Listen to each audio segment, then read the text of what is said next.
Estamos. Boa noite, então, iniciamos mais uma reunião com os supervisores do programa Mais Médico. Hoje a palestrante é a doutora Elza Gabriela, coordenadora do SANT, o qual o tema vai ser critérios de visita domiciliar e compartilhamento do cuidado com atenção domiciliar. Doutora Elza, com vocês. Obrigado pela disponibilidade. Certo. Muito grata, lindo. Gente, boa noite.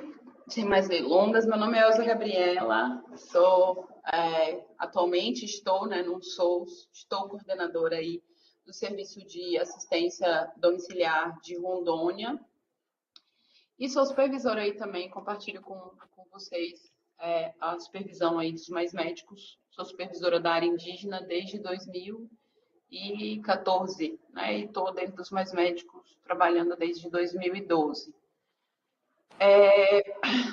Conversando com a professora Ana e eu me ofereci, realmente me ofereci, né, para dar essa aula que fala sobre critérios de visita domiciliar e compartilhamento de cuidado com a atenção domiciliar, né, com os serviços de atenção domiciliar do programa Melhor em Casa, que é a portaria ministerial e do Ministério da Saúde. E aí, para a gente entender um pouco os critérios de AD1, AD2 e AD3, mas essencialmente para a gente entender o que é a visita domiciliar. O objetivo mesmo principal é entender a visita domiciliar no âmbito do SUS, né? E a potencialidade disso, obviamente trazendo essa lógica para uma questão que é um pouco nova, né?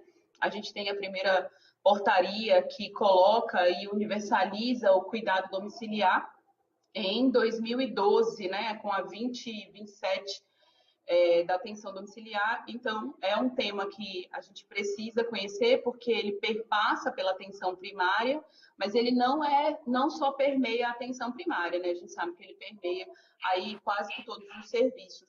Hoje a gente tem atenção domiciliar em grandes hospitais, funcionando de diversas formas, com diversas formas de manejo, e eu acho que é uma coisa que a gente precisa conversar. Como ela dialoga com a atenção primária, mas como ela também funciona com uma outra lógica, né, de atendimento, tanto que faz parte dentro do Ministério da Saúde, da SAES, né, da Secretaria de Atenção Especializada. Vamos lá. Opa, não tá indo. E eu acho que, já que a gente está tratando de atenção domiciliar, realidade de visita domiciliar, eu acho sempre que a gente tem que fazer essa pergunta, né? E é assim que eu começo. Por que a gente está falando em visita domiciliar? Por que a gente está trazendo a visita domiciliar antes de ficar falando de critério, o que é AD1, o que é AD2, AD3? E sabe que cuidado domiciliar existe desde que as famílias existem, né? Então, a primeira forma de cuidado que a gente tem é a forma de cuidado dentro do domicílio, é esse espaço potente, né? E não sou eu que coloco isso.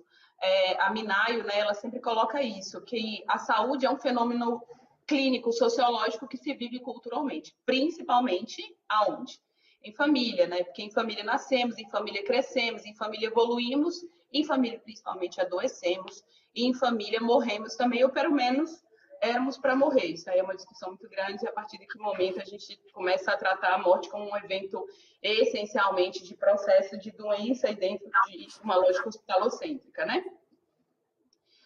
Em família criamos hábitos saudáveis também, né, gente? E dentro do domicílio que criamos os hábitos saudáveis, mas é dentro desse espaço potente que a gente adoece e que a doença nasce também. Seja com os hábitos que não são saudáveis, que também nascem dentro do domicílio, dentro das famílias, sejam com os ambientes, né, que a gente está propício, e sejam com os próprios aspectos familiares. Eu estou falando isso, mas aí logo na frente a gente vai ver o modelo de processo saúde e doença, que tanto, acabei de ver a professora Ana ali, que tanto a professora Ana nos ensinou na faculdade, né, professora? E a gente vai trazer um pouco o domicílio enquanto espaço potente, né? Porque é dentro do domicílio que a gente visualiza o contexto socioeconômico e cultural dos nossos usuários, né? Então, eu costumo dizer que dentro do hospital a gente se coloca enquanto caixinha, né, gente? A gente coloca todo mundo igual. a gente normatiza o que não é normal. Então, a gente coloca todo mundo com a mesma comida, a gente coloca todo mundo com a mesma roupa, a gente coloca todo mundo com o mesmo cuidado, né? O cuidado estabelecido, pautado, dentro de uma lógica, de uma norma, estabiliza, vamos dizer assim, né, os doentes, só que quando esses doentes saem de sua realidade, da realidade do hospital, né, e vão para a sua realidade, a gente consegue compreender por qual razão essas pessoas adoecem, porque são, como o Minayo disse, é um fenômeno, a doença, a saúde é um fenômeno sociológico e cultural, e também a doença é um fenômeno sociológico e cultural. A gente não consegue dissociar, por isso que a gente muitas vezes normatiza o hospital enquanto um grande espaço potente. E eu trago aqui uma coisa, uma lógica, para a gente mudar o pensamento do modelo técnico-assistencial. O domicílio enquanto espaço potente, espaço de cuidado, da onde nasce o cuidado. Aí, se a gente for remontar a história da medicina, a gente sabe que nasceu, né, não nasceu dentro dos hospitais, os cuidados nasceram essencialmente domiciliares. Então, é um espaço onde a gente consegue ver o cotidiano e o motivo que a pessoa adoece, já que em família nascemos, crescemos, evoluímos e adoecemos também. É nesse espaço que a gente pode trazer a principal abordagem, que é a nossa abordagem, né? Se a gente está tratando aqui dos mais médicos, né? A gente está tratando de formação em saúde da família, a gente está tratando de formação em saúde pública, a gente está tratando de medicina de família e comunidade. Eu sempre falava, quando era professora com os meninos, que a abordagem da medicina de família e comunidade justamente traz esses dois elementos, né? Que é a abordagem da família e a abordagem da comunidade para compreensão de todos os determinantes do processo de saúde e doença que levaram tanto ao adoecimento quanto à proteção, porque muitas vezes... Opa, parece que perdi conexão. Estão me ouvindo, gente? Tá ouvindo? É porque aqui deu que eu perdi conexão, mas que bom. Estou ouvindo, sim. Grata. Estamos ouvindo, sim. Beleza. É dentro do domicílio que a gente consegue uma abordagem humanizada, normalmente multiprofissional, sem aquela abordagem que eu não sei se todo mundo gosta de psicologia, mas eu gosto, né? Tem alguns autores que falam da representação simbólica que o médico tem que ter, né? A representação simbólica, não o branco, o jaleco e o distanciamento, mas pelo contrário, a representação simbólica que a gente vai trazer para um paciente, tornando o espaço mais acolhedor, mais afetivo, mais de aproximação, acolhimento e escuta qualificada. E é dentro desse espaço que a gente consegue, obviamente, levar em conta o binômio, né? Porque em alguns momentos, eu não sei se alguém gosta da literatura da atenção domiciliar, mas a gente não trata a atenção domiciliar como somente um paciente. A gente sempre fala que tem um binômio, né? Que chama paciente-família ou paciente-cuidador. A gente não trata, não tem como falar em cuidado domiciliar sem falar em um binômio, né? Não existe cuidado domiciliar sem um binômio, tá? E aí eu coloquei aqui pra gente, eu falei, mas coloquei aqui, eu acho que todo mundo deve conhecer imagino, né, que todo mundo conheça os determinantes sociais, essa imagem é muito conhecida, né, pra gente que trabalha com saúde pública, que são os determinantes sociais do processo de saúde e doença. Então, a gente sabe que existem os determinantes mais distantes, vamos colocar assim, né? Os mais distais, os medianos e os proximais, né? Então, a gente sabe que as condições econômicas, culturais, ambientais, eles são distais.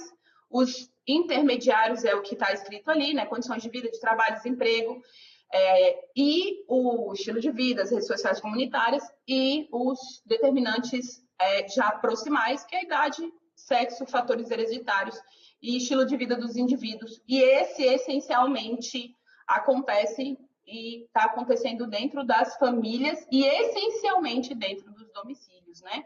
Então, porque a gente estuda eles, a gente bota eles dentro de uma anamnese, mas a gente nunca para pensar que é dentro do domicílio, é dentro da família, é dentro da comunidade que os fatores determinantes de saúde acontecem.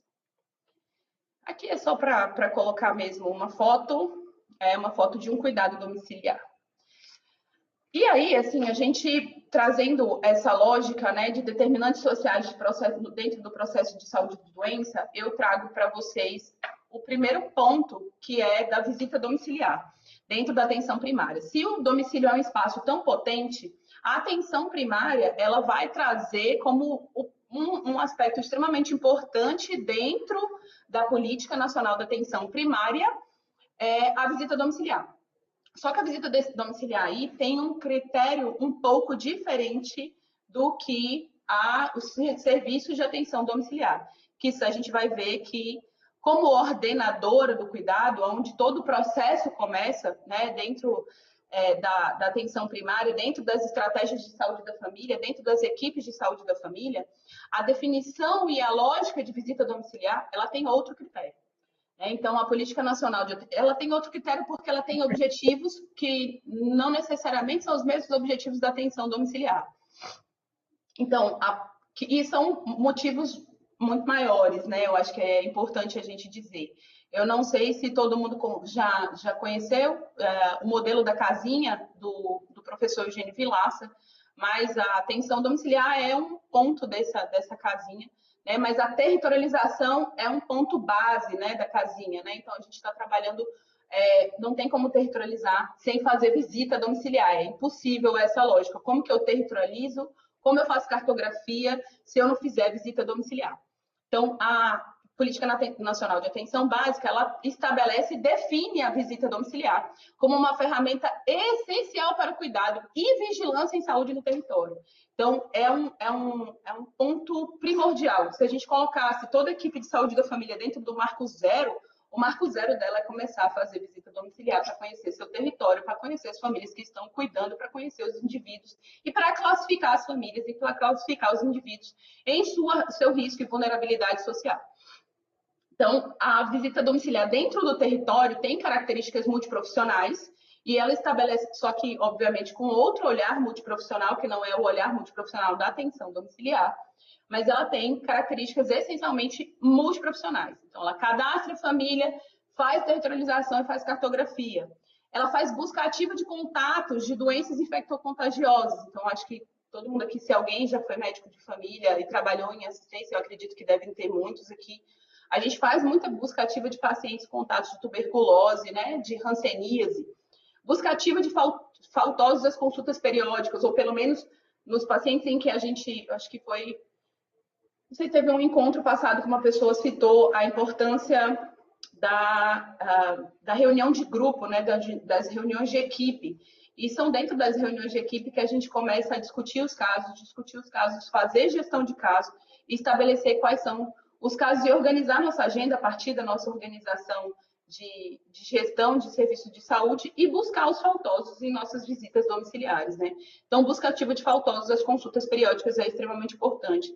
As visitas puerperais, que inclusive é um dos critérios, né, para a qualidade da assistência, é o quanto eu faço visita puerperal. E aí eu não estou colocando, gente, eu estou falando aqui dentro de uma lógica multiprofissional, tá? Eu não estou colocando médico centrado. Então, a gente está ampliando aí o olhar para a compreensão do que é a visita domiciliar. Visita para avaliação de contatos, não só busca ativa, mas eu já busquei esse contato, seja o agente comunitário de saúde, seja o técnico de enfermagem, e a gente vai fazer a avaliação desse contato. Muitas vezes a gente faz as visitas de contato também. Às vezes o paciente ainda está em isolamento respiratório, a primeira consulta dele, inclusive, é ideal que ele esteja dentro de domicílio e que eu vá visitá-lo dentro do domicílio. Bloqueios sanitários, existem diversos bloqueios sanitários, eu acho que talvez o mais conhecido é bloqueio sanitário que a gente faz na coqueluche, né? Então é importante a gente fazer visita domiciliar para o intermédio, né? Tem outros bloqueios sanitários também que a gente pode estar realizando. Em tese, a gente deveria ter feito bloqueio sanitário no Covid, mas isso nem sempre foi muito efetivo. Visita, e aí sim, a visita clássica, né, que a gente faz, a visita clássica da equipe multiprofissional, visita os restritos ao leito ou ao lar, temporário ou definitivamente. Esse é o conceito que a gente vai trazer aí, que a portaria do Ministério da Saúde para redefinir a atenção domiciliar vai trazer, que é o conceito de visita domiciliar para pacientes em atenção domiciliar, né? Que esse último aí, no caso. A diretrizes e as frequências, ainda falando um pouco da visita domiciliar na atenção primária, a gente coloca que a periodicidade da visita domiciliar é para uma família. Então, eu acho importante a gente compreender que é para a família, né? A gente não está falando aqui ainda do indivíduo doente com critério para assistência domiciliar. A referência média é uma visita por família ao mês, mas o planejamento deve priorizar grupos de maior risco e vulnerabilidade. A gente já vai falar o que é risco e vulnerabilidade em seguida. E os agentes responsáveis normalmente é o agente comunitário de saúde, o agente de combate a endemias, né? Na PNAB, gente, a modalidade de atenção domiciliar dessa que eu discuti aqui, visita aos restritos ao leito ou ao lar, temporário definitivamente, é na modalidade que a gente vai falar AD1. A gente tem 3 modalidades, AD1, AD2 e AD3, a gente vai discutir logo em seguida aqui, tá? Voltado para os pacientes com problemas de saúde controlados, mas com dificuldades de locomoção. Então, esse termo ele tem que ficar muito na cabeça da gente. Visita domiciliar aos pacientes restritos ao leito ou ao lar, temporária ou definitivamente. Você vê que não é acamado. Em nenhum momento o Ministério da Saúde coloca que visita domiciliar para paciente acamado. Porque a gente ouve muito esse mito, e eu acho que talvez, o objetivo da minha aula, assim, se a gente pudesse trazer atenção domiciliar, visita domiciliar, não é para paciente acamado especificamente, eu acho que a gente ganharia muito, principalmente para a saúde da família. Se a gente vencer isso dentro da saúde da família, a gente ganha mais ainda. Porque eu já trabalhei em algumas equipes de saúde da família e sempre uma coisa muito assim, quais são os meus acamados que eu tenho que fazer visita? Essa frase é uma frase incorreta, porque a visita domiciliar ela tem que ser usada de maneira adequada, a gente vai discutir mais aí, aqui à frente a questão colocada para a gente gerir casos, mas a gente tem que vencer, né? E trazer o termo certo e adequado. É restrito, a atenção domiciliar, ela é feita para pacientes com restrição ao leito ou ao lar, temporária ou definitivamente, com a frequência que a gente vai discutir logo em seguida. Então, a AD1 é uma modalidade desses pacientes restritos ao leito ou ao lar que tem pacientes, tem problemas de saúde com problemas de saúde controlados, tem dificuldade de locomoção, seja qual ela for. Eu vou citar um exemplo de um AD1 para a gente ver como não é acamado. Um paciente com tuberculose, que ele tem, por alguma razão, perda de peso, caquexia, e ele está astênico, ele ainda está no período de isolamento respiratório, ele ainda não, eu não tenho certeza que ele pode ser um paciente que vá à unidade de saúde, a primeira visita que eu tenho que fazer, o primeiro atendimento dele, deve ser em domicílio. É um dos critérios de visita domiciliar para a estratégia de saúde da família. Né? Uma paciente puérpera, por exemplo, que também, por razões diversas, né? Inclusive é um critério, né? Visita puerperal é um critério para a gente realizar a visita domiciliar. Ela está restrita, de certa forma. Pacientes que realizou uma cirurgia abdominal e que por qualquer razão não pode estar se locomovendo lá, é um paciente que tem restrição ao leito ou ao lar temporário definitivamente. Não está acamado. Não é acamado. Está restrito ao leito ou ao lar. Aí aqui eu coloquei para a gente colocar, né, porque a gente fala aqui de visita domiciliar e a gente, sempre que a gente pensa visita domiciliar, a gente pensa ela como uma estratégia, porque a gente tem a cabeça muito médico-centrada mesmo, a gente pensa somente no médico. E aí eu coloquei uma visita domiciliar de uma CS minha, quando trabalhava ali no Nacional, aqui no bairro Nacional, a gente estava reterritorializando toda a nossa área e ela estava fazendo uma visita aí, utilizando os mecanismos que a gente utiliza para poder fazer territorialização. E aí, assim, a gente colocou aqui, ó, dentro das diretrizes, que a periodicidade da visita domiciliar, voltando para dentro da estratégia de saúde da família, é uma visita ao mês, mas que isso vai mudar, o planejamento vai priorizar grupos de acordo com o risco e a vulnerabilidade social. É lógico que a gente, eu não sei se todo mundo tem conhecimento sobre a diferença entre vulnerabilidade e vulneração, mas a gente classifica a vulnerabilidade. Às vezes o paciente já está em vulneração, né? A gente está aqui classificando vulnerabilidade.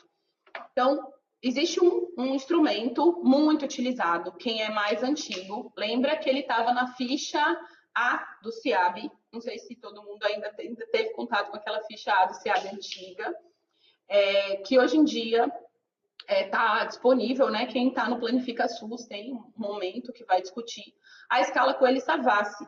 Então, através do instrumento de priorização das visitas domiciliares aplicadas para todo mundo, então, se em tese, o meu agente comunitário de saúde visita toda a família uma vez por mês, ele vai ter condição de realizar uma escala Coelho-Savassi. Escala Coelho-Savassi é uma escala desenvolvida por 2 médicos de família e comunidade, especialistas em medicina de família e medicina rural.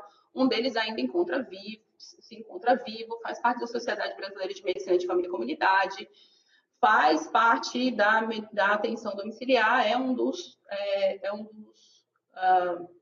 agora me faltou o nome, é um dos responsáveis técnicos pela portaria atual da atenção domiciliar e também pelo instrumento de elegibilidade da atenção domiciliar, que a gente vai discutir mais depois, que é o Leonardo Savassi, professor Leonardo Savassi. E essa escala, eu vou colocar, não tem como discutir toda ela, ó, ela é bem grandinha. Ela classifica o risco familiar para os agentes comunitários de saúde e para a gente poder ver qual é a frequência que cada um vai ter que realizar. Isso parece uma besteira, mas na hora que a gente vai escolher e a gente vai discutir com a nossa equipe, né? Ao invés de talvez na nossa reunião a gente estar só discutindo e falando e reclamando, a gente podia estruturar de uma maneira melhor nossas reuniões de equipe e estar discutindo quais são minhas famílias que eu tenho que priorizar e talvez fazer visita domiciliar para elas também. A gente classifica em risco familiar máximo, médio, menor e sem risco, tá? E aí a gente diferencia aí os riscos. Então, por exemplo, a gente falou de uma visita por mês, mas assim, se a gente tem uma família com risco máximo, talvez eu reduza a frequência de visita para uma visita semanal ou quinzenal. E uma família de risco menor, dependendo, eu posso colocar até trimestralmente. Eu visitei essa família, cadastrei essa família, eu vi que não tem risco nenhum, risco adicional. Eu boto trimestralmente a visita domiciliar dela. Eu vou mostrar rapidão a escala Coelho-Savassi. Ela se classifica, ela tem uma série de questões, série de pontuações, né? Se tem presença. Lembrando, ela estava muito na ficha A do CIAB, né? Para quem é mais antigão aí na saúde da família e lembra quando era CIAB, né? Tinha ficha A, ficha B, ficha C, ficha D, né? Ela era da ficha A do CIAB. Então, ela classifica, ela coloca que se as famílias têm algumas coisas, primeiro, clínicas, se vocês olharem aqui em cima, tem questões clínicas. Depois a gente vai colocar em condições de saneamento, desemprego, drogadição, analfabetismo e uma sentinela muito importante, que é a última sentinela, que vocês vão ver que tem lá no IAEC-AD também, que é uma sentinela sensível para a vulneração social, que é a relação morador-cômodo, né, que a gente vai examinar quanto de morador tem por cômodo. Então, quanto maior morador por um cômodo, mais essa família tem risco de vulneração e está em vulnerabilidade social. E aí o risco ali, ó, de 5 a 6, 7 a 8 e acima de 9 como risco máximo. Nessas famílias, lembrando que quando a gente aplica, em tese, toda família, todas as nossas famílias, sem exceção, dentro da medicina de família e comunidade, dentro da estratégia de saúde da família, tem que ter aplicado a escala Coelho-Savassi. A escala Coelho-Savassi, ela é uma sentinela importantíssima de cuidado domiciliar, de visita domiciliar. Né? A gente trabalha, para quem trabalha com medicina de família, sabe que ela é, para a estruturação da minha equipe de saúde da família, eu tenho que realizar a escala Coelho-Savassi. Eu não só territorializo o cartógrafo, eu classifico as famílias também. Aí, beleza, fiz lá, né? E aí eu vou para as minhas gestões, né? De casos dentro da atenção primária. Novamente voltando, porque uma coisa não está desligada da outra. Voltando lá à minha visita domiciliar. Então, eu peguei meus casos ali, que tem maiores riscos, as famílias, os casos clínicos, territorializei, observei, vou gerir meus casos. Né? Então, tenho gestão de casos na atenção primária. E aí, assim, eu trago o melhor caderno, assim, que precisaria de melhores atualizações, principalmente com a Política Nacional de Atenção Especializada, que mudou um tanto algumas coisas, mas, em geral, o modelo ainda continua, assim, de cuidado com doença crônica, né? A gente tem esse mesmo modelo. Então, eu trago o nome do caderno, que é importantíssimo. Quando a gente vai tratar de doença crônica, gestão de doença crônica e complexa, a gente não tem como falar disso sem falar de como é que a gente faz isso, sem citar o caderno de atenção básica número 35, que é estratégias para cuidar da pessoa com doença crônica. Então, eu tenho uma pessoa lá, eu classifiquei dentro do risco da família, ela vai ficar alta. Normalmente, ela vai ter algumas dessas coisas que estão citadas aqui na Folha Savassi. Desculpa, gente. E aí eu vou classificá-la dentro desse caderno. Esse caderno daria uma aula, né? Porque eu acho que uma não, dariam algumas aulas. Mas, assim, eu vou tentar resumir as coisas mais importantes, assim, são pequenas, que a gente condiciona e classifica uma pessoa para a gestão de caso e para provável visita domiciliar. Aí eu já não estou falando de visita domiciliar lá com a gente comunitário de saúde, com o técnico de enfermagem, eu já estou colocando visita domiciliar para a gente mesmo, né? Para a equipe médico e enfermeiro, tá? Então, eu vou classificar. Peguei essa família família tem risco alto, eu olhei essa pessoa, me trouxeram um caso para ver se eu vou fazer visita domiciliar ou não. Acho que todo mundo que é médico de família já se deparou em algum momento com alguma condição que alguém pede uma visita domiciliar. E aí eu vou classificar esse paciente, qual é a necessidade, qual é o nível de atenção que eu vou dar para ele. Não é assim, eu acho que não tem, eu tenho, não tenho. A visita domiciliar, ela tem uma ciência, ela não é subjetiva. Por que eu vou fazer visita domiciliar para essa pessoa? Por que eu vou gerir o caso dela? Por que eu vou encaminhar para o especialista? Por que eu vou fazer cuidado compartilhado, né? Principalmente agora com a questão da nova política, né, de atenção especializada, a gente tem que discutir bastante para quem que a gente vai gerir caso, com quem que a gente vai compartilhar cuidado, não só na atenção domiciliar, mas na atenção especializada também. Então, a gente vai para grau de severidade de doença. Sendo muito rápida, porque a gente ainda tem muita coisa ali para discutir. Grau 4, desce ali no grau 4, condição crônica muito complexa ou de muito alto risco, complicação estabelecida com grau de interferência na qualidade de vida, né? Para gestão de caso, lembrando, tá, gente? Então, a gente coloca alguns exemplos aqui, ó, cardiopatia isquêmica, AVC prévio, vasculopatia periférica, retinopatia por diabetes, ICC classe 2 ou 3 funcionais de NIRA, né? Insuficiência renal crônica, pé diabetes ou neuropatia periférica. Opa, só isso precisa de visita domiciliar, de gestão de caso? Aí entra o outro fator ali, ó. Quadro 9.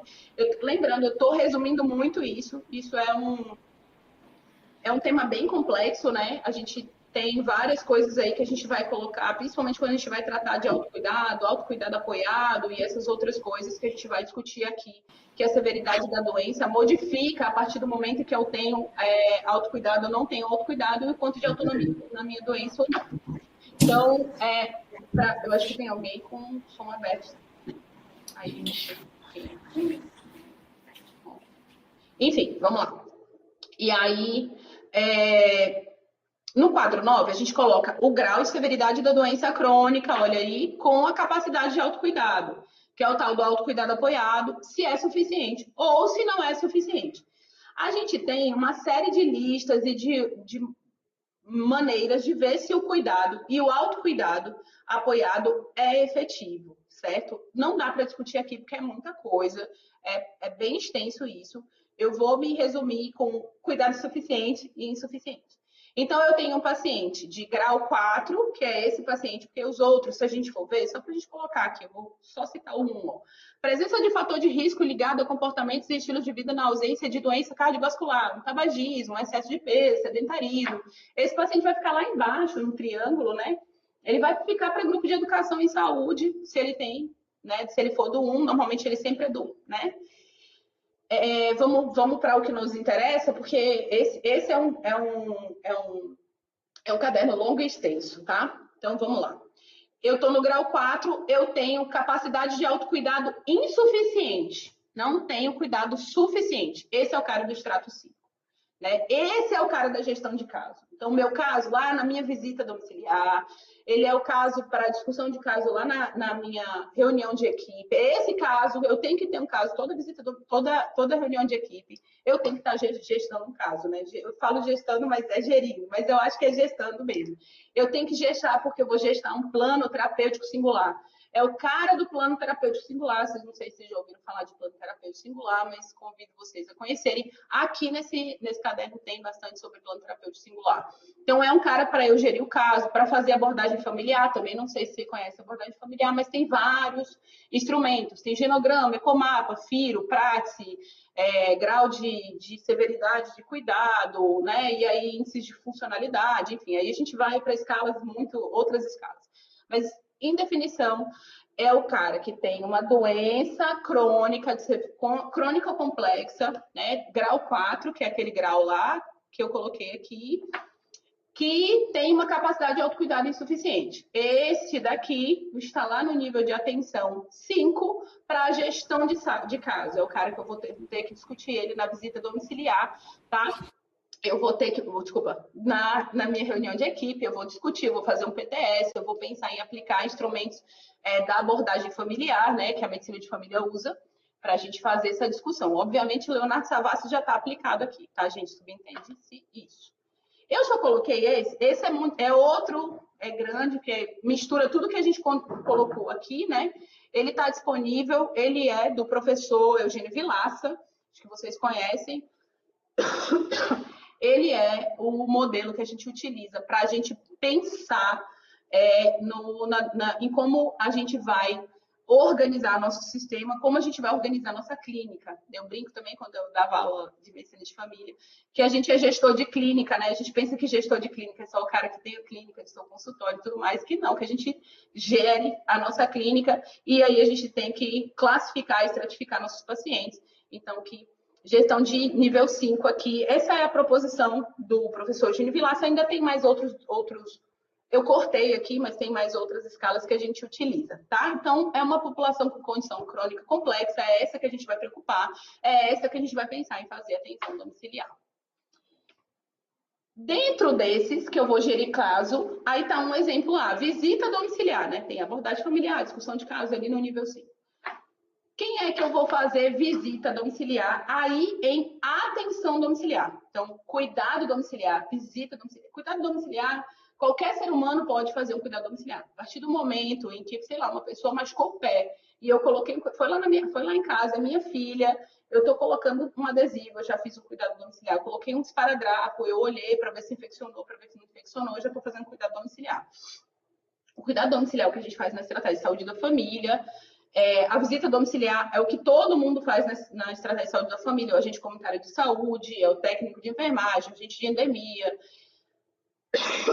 dentista, o odontólogo, auxiliar do odontólogo. Né? Agora, a atenção domiciliar é uma relacionada a outra espécie de multiprofissionalidade, né? Médico, enfermeiro, técnico de enfermagem e as outras equipes, sejam elas agora da EMULT, né? Ou sejam elas EMAP, que no caso da atenção domiciliar chama-se EMAP, né? Então, assim, para critério de atenção domiciliar, que são as equipes multiprofissionais em atenção domiciliar, que é AD1, AD2, AD3, que é aquilo que eu citei, o paciente restrito ao leito, ao lar, temporário, definitivamente, né? Que aí eu tenho que pensar. Existe uma portaria que redefine a atenção domiciliar. A PNAB já coloca ela, quem lê a PNAB está desatualizada, né? O número da portaria, porque antes era a 2722, eu acho, que era de 2016, e agora foi modificada pela 3005 de 2 de janeiro. O que define a atenção domiciliar no âmbito do SUS é a portaria de 2 de janeiro. A primeira portaria criada para atenção domiciliar, que é o programa Melhor em Casa, atenção domiciliar, a D2 e a D3, ela está restrita ao programa Melhor em Casa, gente, tá? Então, são as equipes, os serviços de assistência domiciliar. A primeira vez que a gente teve uma portaria que definiu isso no âmbito do SUS foi em 2012. Que universalizou foi a portaria de 2014, que colocou que a gente pode fazer consorciados. Então, por exemplo, mesmo que eu tenha um município que tem 2.000 habitantes, eu posso me juntar com quantos consorciados eu quiser e formar 20.000 pessoas e fazer uma equipe de atenção domiciliar. Ou eu posso agora, com a nova portaria, fazer MADR, né? Mesmo com menos de 20.000 pessoas, eu posso fazer uma equipe multiprofissional de atenção domiciliar e reabilitação, independente da quantidade de pessoas que eu tenho. Essa portaria que define agora é a 3005 e ela define o que eu já estou falando aqui, ó. Que eu já falei anteriormente. A atenção domiciliar é indicada para pessoas que necessitam de atenção à saúde e estejam em situação de restrição ao leito, ao lar, ou em condição clínica, ou de vulnerabilidade de forma temporária ou permanente, temporária ou definitiva, na qual a atenção domiciliar é considerada a oferta mais oportuna de tratamento, paliação, reabilitação e prevenção de agravos. acho que tem que ficar muito claro que a atenção domiciliar é para restritos ao leito ou ao lar, condição clínica de vulnerabilidade, porque às vezes eu tenho condição clínica ou de vulnerabilidade, desculpa, de forma temporária ou definitiva. Então, eu tiro o que é acamado, eu venço com acamado, né? Então, é restrição ao leito, não necessariamente restrição ao leito ou ao lar, não necessariamente restrição ao leito, é temporária ou definitiva, não necessariamente é uma pessoa que já está restrita completamente ao leito. Eu tiro o PPS, eu tiro medida de independência funcional aí. A AD, ela é organizada em 3 modalidades, gente. Atenção domiciliar, pela essa portaria, tem 3 modalidades que elas são utilizadas. É a AD1, que a gente viu lá na PNAB, né? A gente olhou para a PNAB e viu que a PNAB coloca que a saúde da família é responsável pelos AD1, né? A AD2 e a AD3 são de responsabilidades aí do Melhor em Casa. A gente vai discutir aqui quais são as diferenças entre elas. Está escrito aqui no parágrafo, eu acho que é importante a gente dar uma lida. A portaria do Melhor em Casa, ela é uma portaria que ela define muito o que é cada um. E se a gente der uma lida assim, rápida e sucinta nela, nos primeiros parágrafos a gente já vai encontrar condições suficientes para entender quando que o paciente é da saúde da família, quando o paciente é do Melhor em Casa. E essa questão de é de um, é de outro. Opa, eu acho que é bastante. Arlindo, eu acho que seu fone está aberto, Arlindo. Ele passa esse código, né? Isso. Acho que ele não está ouvindo. Vamos lá. Mas, de qualquer forma, a gente tem outros instrumentos e a gente vai discutir já depois como a gente determina o que é AD1, AD2 e AD3. Mas é importante que a gente conheça a portaria. Faço um convite para vocês, posso mandar para vocês a portaria para a gente ler em momentos oportunos ou que quiserem ler. Então, vamos lá. A determinação da modalidade está atrelada às necessidades de cuidados peculiares de cada caso, em relação à periodicidade. Isso que é importante a gente compreender. Indicada das visitas, a intensidade do cuidado multiprofissional e ao uso de equipamento. Acho que essas 3 coisas têm que ficar muito marcadas. Então, a periodicidade de cada visita. Então, qual é a frequência que eu tenho que visitar esse paciente, né, em equipe multiprofissional? Qual é a intensidade do cuidado multiprofissional? Qual é a intensidade do cuidado físico, da fono, do médico, da nutri, do técnico de enfermagem, né? E eu vou usar tecnologia leve e dura ou tecnologia dura, no caso dos equipamentos, o quanto que eu vou utilizar isso. A divisão em modalidades é extremamente importante para a compreensão do perfil de atendimento, né, gente? O que vai para a gente, no caso, para a gente, estou puxando sardinha para o meu lado, o que vai para mim, no caso da D2 e D3. Então, compreensão do perfil de atendimento prevalente e, consequentemente, para adequado planejamento e gestão dos recursos humanos, materiais e fluxos intra e intersetoriais. Aí vamos definir a D1. A D1 já estava definido ali, mas eu defini já lá atrás, mas a gente vai retomar. A D1 é elegível na modalidade AD1 o usuário que, tendo a indicação de AD, qual é a indicação de AD? É essa aqui de trás, ó. Pessoas que necessitem de atenção, restritos ao leito, ou lá, temporário ou definitivo. Devido a adoecimento por condição crônica que esteja estável. E a restrição ao leito ou ao lar requer cuidados da equipe de saúde com frequência espaçada e programada. Em geral, a gente coloca que é uma vez por mês. Então, o quê? É aquela equipe multiprofissional, de toda multiprofissionalidade. Então, eu tenho um paciente que está estável, eu vou citar um exemplo. Paciente, aí vamos colocar o acamado. Um paciente restrito ao leito, já definitivamente, teve um AVE há 3, 4 anos, já está estável, ele já está adequadamente feito sua prevenção quaternária, seja diabético, mas também está feito prevenção. Paciente que não tem lesão por pressão ou que não tem qualquer sinal de lesão por pressão complexa. É um paciente que não está mais, não tem uma broncorreia, não está mais hipersecretor, não tem pneumonia de repetição, não tem ido e procurado unidades de urgência e emergência com frequência. O paciente está estável, vou fazer uma visita uma vez por mês, vou reavaliá-lo, vou renovar a receita e vou voltar, né, para a saúde da família com a tranquilidade de que é um paciente que está estável clinicamente e hemodinamicamente. definida conforme seu PTS. PTS é uma coisa que em tese, gente, todo paciente em AD tem que ter um plano terapêutico singular. Todo paciente em AD tem que ter plano terapêutico singular. Essa é uma máxima, né? Se ele não tem, a gente precisa construir. AD2. AD2 é um paciente de acordo com a portaria que tem indicação de AD, aquela que a gente já discutiu. Então, ele tem que ter... A premissa é restrição ao leito, ao lar, temporária, definitivamente. Que necessite de cuidados multiprofissionais, transitórios e intensificados, minimamente semanais. Então, vamos lá. Ele necessita de cuidados multiprofissionais, transitórios e intensificados, minimamente semanais. É um paciente clássico da transição, que a gente chama transição de cuidados, né? Com atendimentos regulares, fora do horário de funcionamento dos serviços da APS e que apresente as seguintes condições clínicas. Afecções agudas com necessidade de tratamentos parenterais ou outros procedimentos frequentes. Afecções crônicas agudizadas com necessidade de cuidados sequenciais, tratamentos parenterais ou reabilitação com possibilidade... É importante a gente ver aqui, ó. Reabilitação com possibilidade de ganho de funcionalidade, tá? Afecções que demandem cuidados paliativos com necessidade de visitas sequenciais para manejo de sintomas não controlados. Então, é importante a gente conhecer não só, ele demanda de cuidado paliativo. Então, eu usei uma ferramenta, seja qual a ferramenta que a gente utiliza aí na atenção primária, eu uso um SPICT-BR, ou eu uso qualquer outra ferramenta para classificar, né, cuidado paliativo, mas é um paciente que tem um manejo, ele necessita de manejo de um sintoma que não está controlado. Ele tem uma dor, ele tem uma constipação intestinal, ele tem uma obstrução intestinal maligna, né? Então, qual é a condição que não está bem manejada aí para a gente resolver? Prematuridade com necessidade de ganho ponderal ou procedimentos sequenciais, tá? É importante, essa é bem pouco conhecida, mas é frequente aqui, é nossa, a D2.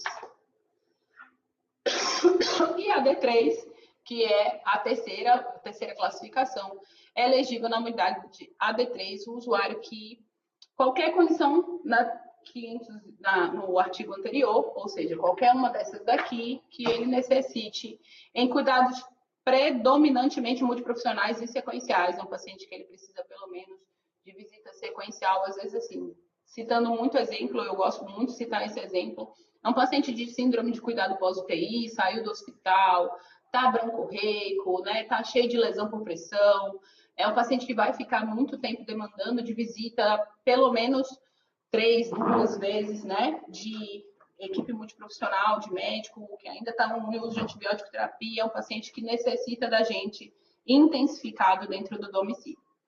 Uso de equipamento ou agregação de procedimentos de maior complexidade, tais como ventilação mecânica invasiva e não invasiva domiciliar, né? Seja tanto ventilador mecânico invasivo quanto BiPAP e CPAP. Lembrando que ventilação mecânica para apneia do sono e síndrome da hipoventilação da obesidade não se classifica como uma ventilação mecânica não invasiva dentro do domicílio, tá? Porque o paciente, ele não é restrito ao leito ou ao lar, temporário definitivamente.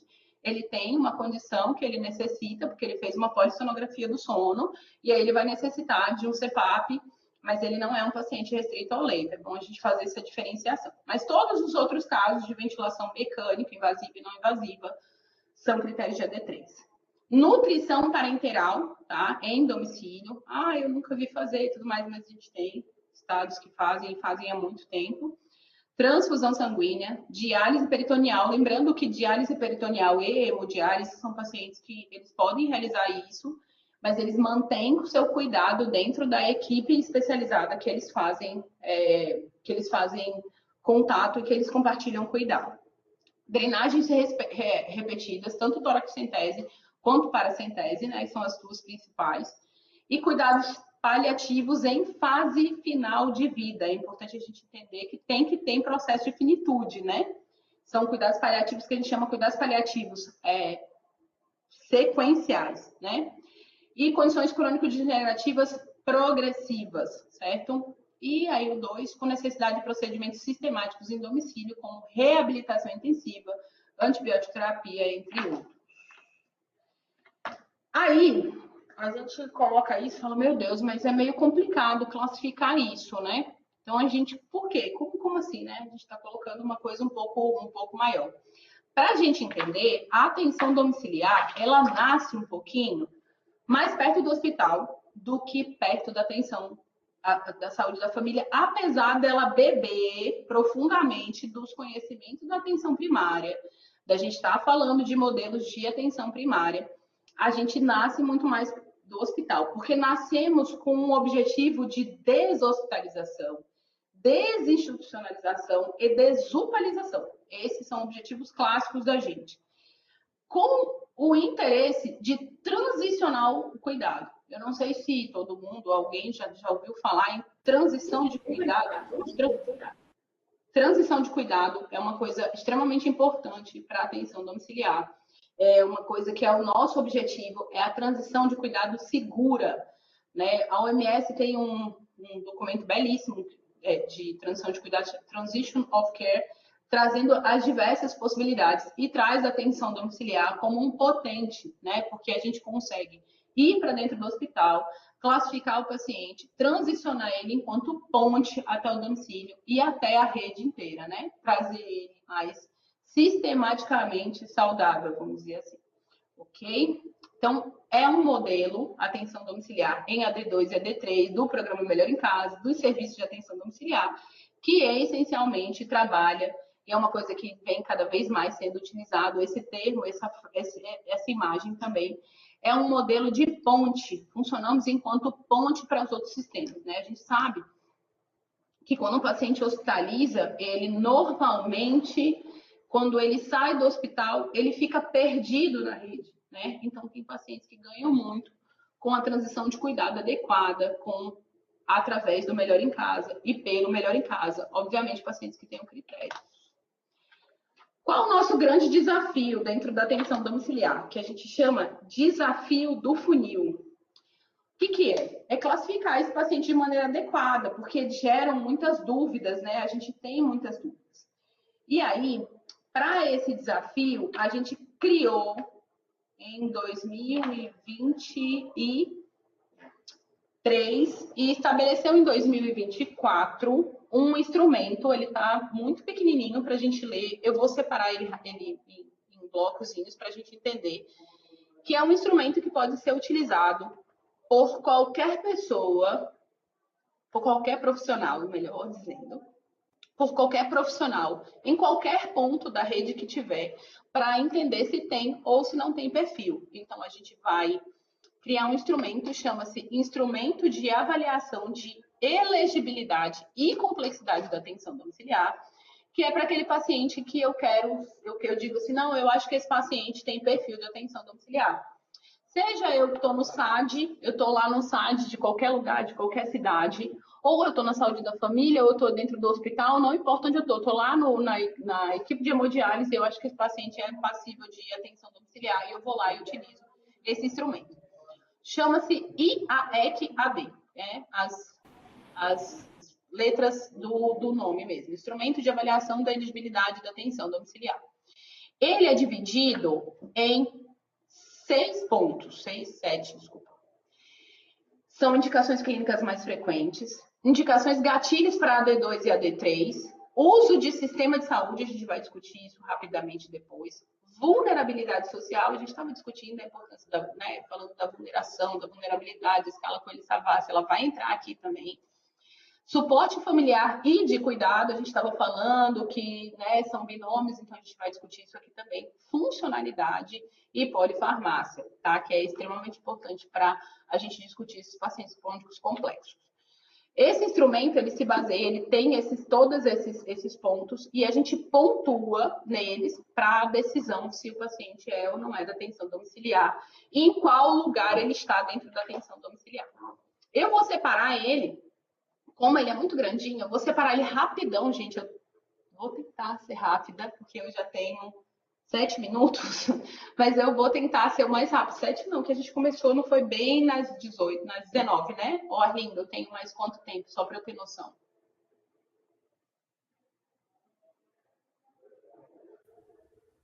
10 minutos. 10 minutos? Fechou, professora? Eu vou tentar concluir em 10 minutos, espero que consiga. A gente tem um instrumento, chama instrumento de avaliação de elegibilidade, ele está dividido aí no que eu coloquei, indicações, gatilhos, clínicas mais frequentes, gatilho para D2, uso de sistema de saúde, vulnerabilidade social, suporte da família, funcionalidade e polifarmácia. Eu vou dividir ele rapidão e vou me perder tempo um pouquinho nas indicações clínicas mais frequentes para AD2 e AD3, porque eu acho que aí está o grande corpo para quem é médico, para a gente compreender clinicamente quem é esse paciente. Então, a gente tem algumas condições, são 6 condições. Eu vou discutir melhor as 4 primeiras, as outras 2 eu acho que elas falam por si só, que é nenhuma das condições ativas, eu vou discutir as 3 primeiras mais, e as outras eu vou discutir menos, tá? Porque elas falam por si só. Então, a gente tem condições de saúde crônica agudizada que requer atendimento multiprofissional no domicílio. Então, crônico agudizado que requer atendimento multiprofissional no domicílio, com foco no melhor controle dos sintomas causados pela condição de base, incluindo situações de cuidado paliativo. Lesão de pele de difícil manejo pela equipe assistente, que requeira avaliação semanal em domicílio, além do possível uso de coberturas especiais.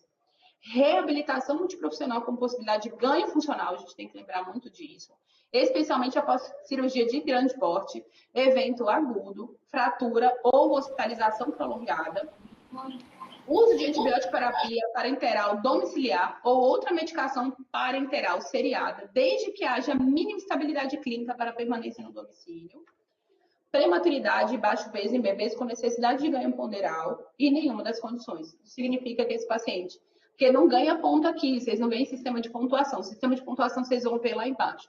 Eu me indico aqui, eu vejo, olha, é uma dessas condições aqui, vou descer para lá, para a pontuação, né? Mas não tem nenhuma condição, significa que eu não vou seguir no IEC, eu vou seguir, eu vou olhar, porque às vezes esse paciente não tem nenhuma dessas condições, mas ele vai pontuar lá no meu sistema de pontuação e ele vai ser um paciente que talvez tenha indicação de atenção domiciliar.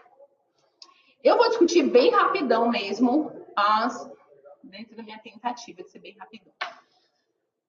As indicações mais frequentes, lembrando da primeira, condição crônica agudizada que requer atendimento multiprofissional no domicílio, com melhor controle de sintomas causados pela condição de base, incluindo sintomas de cuidados paliativos. Então, só para vencer, eu já falei para vocês, mas vou falar de novo, os acamados. Então, quando eu coloco condição crônica agudizada, requer atendimento multiprofissional no domicílio, com foco no melhor controle de sintomas causados pela condição de base, incluindo situações de cuidado paliativo, eu não estou colocando acamado.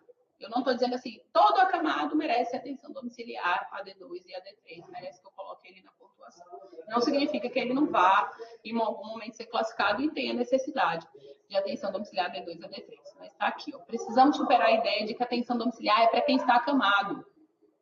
Não apenas para estes, mas para pessoas com necessidades de saúde complexas, que requerem atendimento multiprofissionais e reavaliação frequente. Então, a gente está falando de gente que não esteja com problema, no caso, quem vai ganhar ponto para atenção domiciliar, para a SAD, para melhor em casa, é quem requer atendimento multiprofissional, seriado e reavaliação frequente. Quem é o crônico agudizado? Eu acho que é importante a gente trazer assim, né? O crônico agudizado. Esse conceito é um conceito que tem ganhado mais tempo na literatura da atenção domiciliar, né? Para conceituá-lo. Então, a gente está trabalhando o quê? Em que momento os pacientes crônicos passam a ser do SAD, AD2 e AD3, né? Então, assim, porque temos muita insuficiência cardíaca, cirrose hepática, DPOC, doença renal crônica, síndrome demencial, complicações de diabetes mellitus, doenças cardiovasculares. Só porque crônico é da atenção domiciliar? Não, a gente precisa estar crônico agudizado, com uma necessidade de cuidados multiprofissionais, de medicações parenterais, né, ou de cuidados paliativos, às vezes, sequenciais. Então, a gente está falando aqui, eu vou citar rapidamente, porque eu também tenho 10 minutos, mas dava para a gente discutir, assim, muitos casos, tem muitos casos interessantes, inclusive. Uma ICC com descompensação para que tem que fazer furosemida, EV no domicílio, às vezes por 1 a 2 semanas até eu conseguir uma interconsulta, fazer um eco e voltar com esse paciente. É um paciente que ele pode ser da atenção domiciliar. Temos medicações parenterais, temos, quer dizer, aí eu não sei o arranjo de todas as atenções domiciliares aí da cidade de vocês, estou falando particularmente da minha. Cirrose hepática com necessidade de paracentese de repetição, AD3, né, gente? Então, é um AD3. Alzheimer com delírio por quadro infeccioso, que eu vou precisar fazer um remanejamento, uma reconciliação medicamentosa. Doença renal crônica em fase dialítica, né, que é um paciente que, às vezes, eu vou decidir se eu vou fazer medida conservadora abrangente, se eu não vou fazer medida conservadora abrangente, que fase de cuidado paliativo botar ou não botar. DPOC, aí entra DPOC, ó, com necessidade descompensada, que não necessariamente eu tenha que manter, às vezes assim, tem diversos arranjos, né, até com indicação de uso de BIPAP, mas pode ser também sem indicação de uso de BIPAP, para dosar e para iniciar a oxigenoterapia, um paciente que necessite de medicação intravenosa já é um paciente crônico agudizado. Um diabético que está dentro do hospital, fez uma internações seguidas, por descompensação glicêmica, ele vai ganhar ponto, ele vai estar crônico, ele vai estar agudizado, por alguma razão, o paciente pode vir a ser novo. Lembrar que quando fala aqui, ó, fala aqui indicações clínicas mais frequentes, crônico agudizado, que requeira atendimento multiprofissional. Então, o cuidado multiprofissional, lembrar que a atenção domiciliar, no âmbito do Melhor em Casa, é multiprofissional por essência, por natureza dela, ela está aí para isso, a gente está aqui para isso. Sem esse elemento, não tem funcionamento adequado. É igual ao cuidado paliativo, né? Quando a gente já começa a estudar cuidado paliativo, não tem cuidado paliativo sem multiprofissionalidade, ele já nasce multiprofissional. A atenção domiciliar, ela nasce essencialmente multiprofissional. Um dos gatilhos, os principais gatilhos dela falam da multiprofissionalidade. Um paciente que recebe alta hospitalar por pós-AVE recente, por exemplo, vai necessitar de várias atuações, né?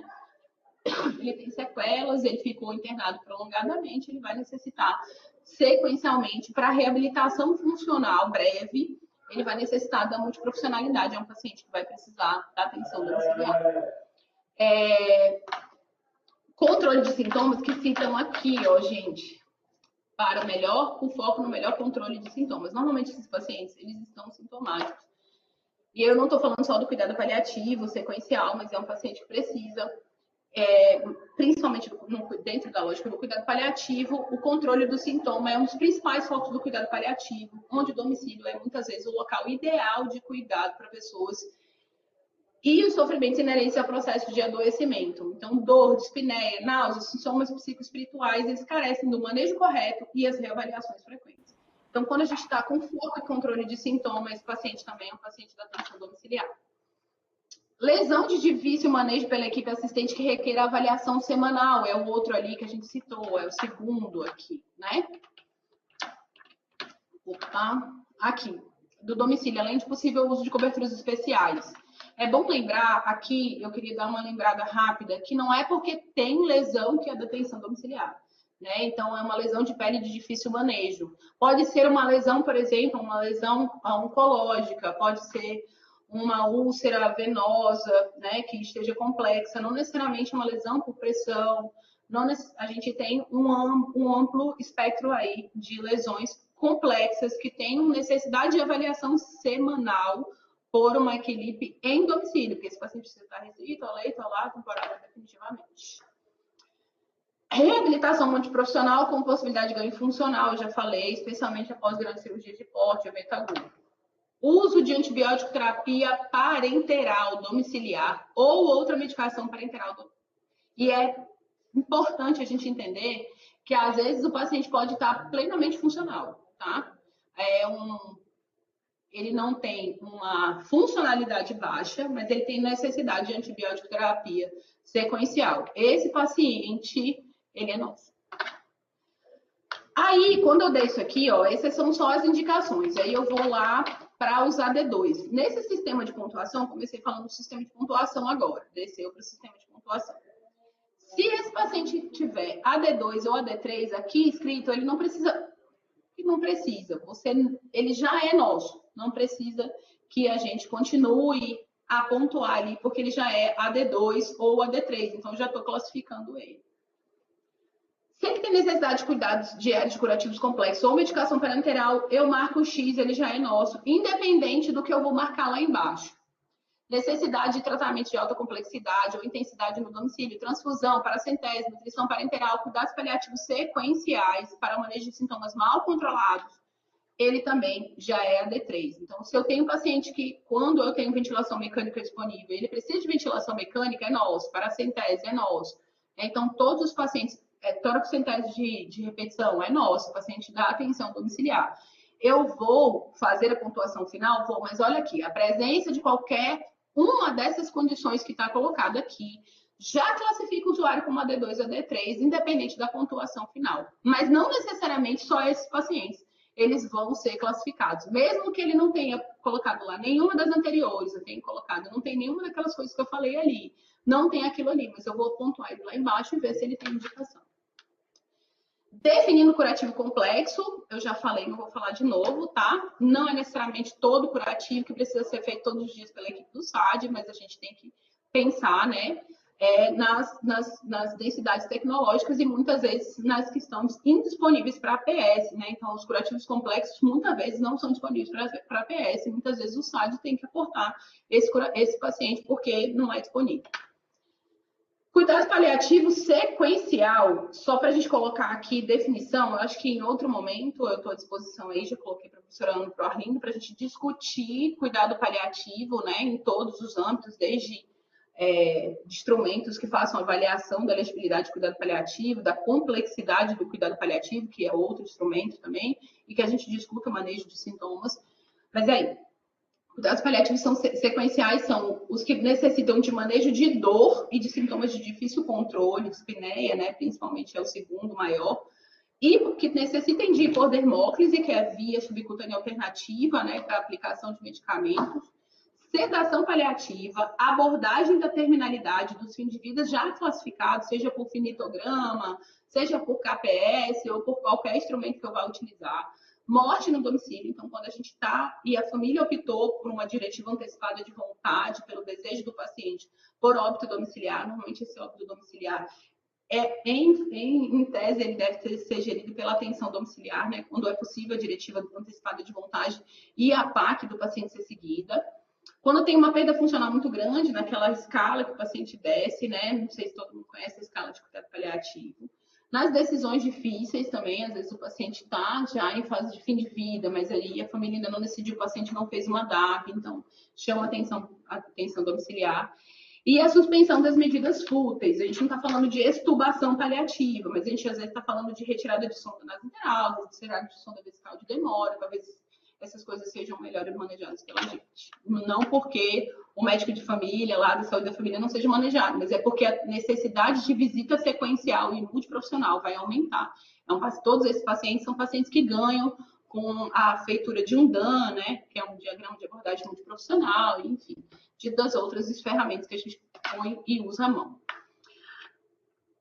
Tem uma coisa dessa aqui, não tenho, desço lá, continuo pontuando. Uso de sistema de saúde. A gente falou que a atenção domiciliar é uma ponte entre o hospital e os outros sistemas de saúde. Então, o uso de sistema de saúde é extremamente importante. Eu não sei se vocês conhecem, mas tem um score muito conhecido chamado score de LACE, que é quantas vezes esse paciente, após uma internação, vai reinternar. E isso fala muito aqui, a gente utiliza não o score de LACE, mas a gente utiliza uma adaptação dele. Então, o histórico de internação está lá nos últimos 3 meses. Quantos esse paciente ele vai ganhar? Pelo menos uma internação na UTI nos últimos 3 meses, ele vai ganhar 4 pontos, se ele teve uma internação de UTI, certo? Frequência de nenhuma internação hospitalar, pelo menos 1, 2 ou mais, e se ele internou UTI, ele já ganha ponto, porque já se subentende que se foi UTI e foi prolongada, ele vai ter uma que a gente chama conhecidíssima síndrome pós-UTI, ficou mais conhecida no COVID, mas hoje tem muitos trabalhos, né, que falam das síndromes pós-UTI, da necessidade da reabilitação precoce nela. Frequência de procura por serviços de urgência nos últimos 3 meses, certo? Então, quanto esse paciente está buscando novamente? Isso, né? Nenhuma procura por serviço, aí tem as pontuações até procurou serviço de urgência 5 ou mais vezes nos últimos 3 meses. A gente sempre pontua esses 2 nos últimos 3 meses. E aí a gente vai para tempo de permanência hospitalar, que é nos últimos 3 meses, considerar o maior período no caso de múltiplas internações prévias. Então, quanto tempo ele passou internado é também importante, né? Então, passou muitas vezes internado, toda vez foi pouco tempo, ou ele está há muito tempo. Se ele tem mais de 30 dias, ele ganha 3 pontos.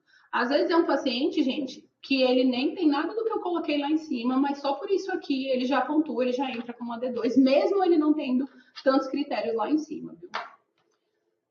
Aí o que a gente falou da escala Coelho-Savassi, eu tinha falado para vocês que existe uma sentinela muito importante na escala Coelho-Savassi, que é a relação morador-cômodo, que é uma sentinela usada. A escala Coelho-Savassi é uma escala brasileira, mas essa sentinela de cuidado, de vulnerabilidade social, é uma sentinela usada no mundo todo, que é a relação morador-cômodo. Você vai dividir o número de moradores pelo número de cômodos, né? Então, eu tenho 5 moradores e 3 cômodos, 4 ou 5. Se for menor que 1, ele não vai ganhar pontos, certo? Não tem a vulnerabilidade social. Não tem em tese, né? Mas, assim, é uma escala. Maior que 1, eu ganho 2 pontos, certo? Se é maior que 1, então eu tenho 5 cômodos e 7 pessoas, eu ganho um pontinho aqui, tá? E o suporte do cuidado, a gente viu ali lá naquele modelo que eu trouxe, né, de gestão de caso, que é importante a gente saber o quanto de autonomia de cuidado esse paciente tem, e é importante para a gente também entender qual é o suporte da família e do cuidado. Então, quanto menos, mais ele vai para mim. Essa é importante a gente entender. Eu não quero uma família, eu quero uma família bonitinha, não. Quanto menos suporte, mais pontuação ganha para assistência domiciliar em AD2 e AD3, tá? Eu vou discutir muito rápido funcionalidade, eu já acho que eu já ultrapassei bastante o tempo, e aí já vou terminar, já é o último slide. A funcionalidade, a gente discutiu assim, acamado não é condição clássica, né? Mas a gente discute a funcionalidade. Não que a gente tenha feito escalas dentro de escalas, mas a gente, se vocês olharem, quem conhece a MIF, não sei se conhece a MIF, que é a medida de independência funcional, a MIF, ela segue algumas coisas disso aí. Então, qual é a minha capacidade? Qual é a capacidade para tomar banho? Qual é a capacidade para alimentar-se? Qual é a capacidade para locomover-se? Eu não vou discutir crianças acima de 7 anos porque é muito clássico, eu vou usar acompanha ou não acompanha o desenvolvimento neuropsicomotor quando eu estou avaliando criança. E aqui embaixo eu vou ver se tem capacidade de tomar banho, completamente dependente vai ganhar 2 pontos, capacidade para alimentar-se, dependente completo, vai ganhar 2 pontos. E capacidade para locomover-se vai ganhar 2 pontos. É lógico que a gente tem outras na MIF, a gente tem outras coisas, mas a gente considerou esses 3. Mas vocês vão ver que mesmo o paciente sendo acamado, então vamos considerar, ele não tem capacidade para tomar banho, ele não tem capacidade para alimentar, ele não tem capacidade de locomover. É só isso que ele tem. Ele não vai entrar como D2, ele não vai entrar como do melhor em casa, ele vai receber 6 pontos. Aí, se vocês olharem a pontuação lá embaixo, é um paciente que ainda não é critério de atenção domiciliar, apesar de ganhar ponto para isso. E o último critério, que é um critério importantíssimo, que entra dentro da desmedicalização, né, da saúde, é a polifarmácia. Então, quanto mais esse paciente que já está restrito, que já tem problemas complexos, que mais está crônico, ele é polifarmácia, mais ponto ele ganha um pontinho se ele tiver polifarmácia, e se ele tiver polifarmácia, a gente já vai olhar ele com cuidado, porque ele é provavelmente uma vítima iatrogênica. Não sempre, mas muitas vezes. A grande maior parte das polifarmácias são iatrogênicas, né? Somei esses pontos todos, deu minha pontuação final, eu olhei ali. A D1, até 9 pontos, ele é da saúde da família. Então, ele é um paciente que permanece na saúde da família. A D2, lembrando, que se ele tiver um gatilho lá em cima que a gente falou, de AD2 a D3, ele pode ganhar 2 pontos, mas ele é da atenção domiciliar, tá? Não importa a pontuação aqui. A D2 é de 10 a 15 pontos, e a D3 maior ou igual a 16 pontos. Aí, se a gente for discutir isso, por que uma D3 16 pontos? Porque, normalmente, se ele tem tudo isso, ele ganha 16 pontos, ele é um paciente que está necessitando de visita multissequencial, ele é um paciente que tem, normalmente, muitas visitas às unidades de saúde, às unidades de urgência e emergência, ele tem internação prévia, ele tem alguma sequela, ele está necessitando de visita de cuidado multiprofissional sequencial. A partir disso, eu posso utilizar e decidir se meu paciente, em que ponto da atenção ele vai ser atendido. Lembrando que esse não é um documento que só a atenção domiciliar utiliza. Esse documento ele foi construído pela atenção domiciliar para ser utilizado por qualquer ponto da rede. Então, se eu tenho dúvida se esse paciente vai ser da atenção domiciliar ou não vai ser da atenção domiciliar, eu utilizo esse documento, é um documento norteador para qualquer um.